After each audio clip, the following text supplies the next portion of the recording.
Hello guys, আপনাদের সাথে আবারও আসলাম নতুন একটা রেসিপি নিয়ে। কবুতরের লোচা রান্না করব আমি এখন। দেখেন, লোচাগুলো আমি ভালোভাবে ধুয়ে একটা বাটিতে নিয়ে নিচ্ছি। আমার ধোয়া শেষ। এখন আমি কড়াইয়ের মধ্যে একটু তেল দিয়ে দেব। তেল গরম হয়ে আসলে কয়টা পেঁয়াজ কুচি দিয়ে দিচ্ছি, একটু আদা রসুন বাটাও দিয়ে দেব। দিয়ে দিলাম আদা রসুন বাটা। এখন আমি একটু পানি দিয়ে ভালোভাবে নেড়ে নেব। এই যে দিয়ে দিচ্ছি পানি।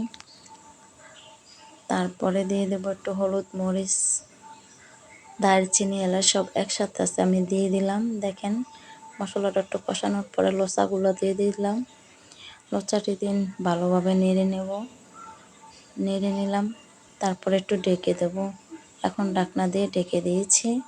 দেখেন 2 মিনিট পরে দেখেন কষানো হয়ে গেছে, কালারটা অনেক সুন্দর হয়েছে। এখন পরিমাণ মতো আমি পানি দিয়ে দিলাম একটু পানি পরিমাণ মতো। এখন আস্তা রসুনগুলো দিয়ে দিলাম।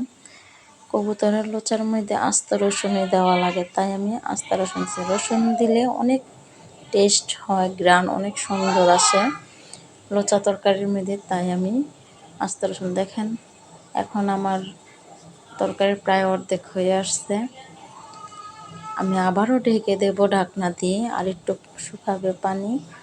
এই যে আবারও উঠালাম। এখন আমার তরকারি রান্না করা প্রায় শেষ পর্যায়ে। এখন আমি জিরে দিয়ে দেব। কেমন হয়েছে রান্নাটা আমার ছেলে বলবে খেয়ে। এখন আমি জিরা দিয়ে দিলাম। আমার ছেলে আপনাদেরকে জানাবে কেমন হয়েছে। আপনারা চাইলে এভাবে রান্না করতে পারেন। এই যে আমার রান্না শেষ। এই যে আমি বাটিতে রেখে দিলাম।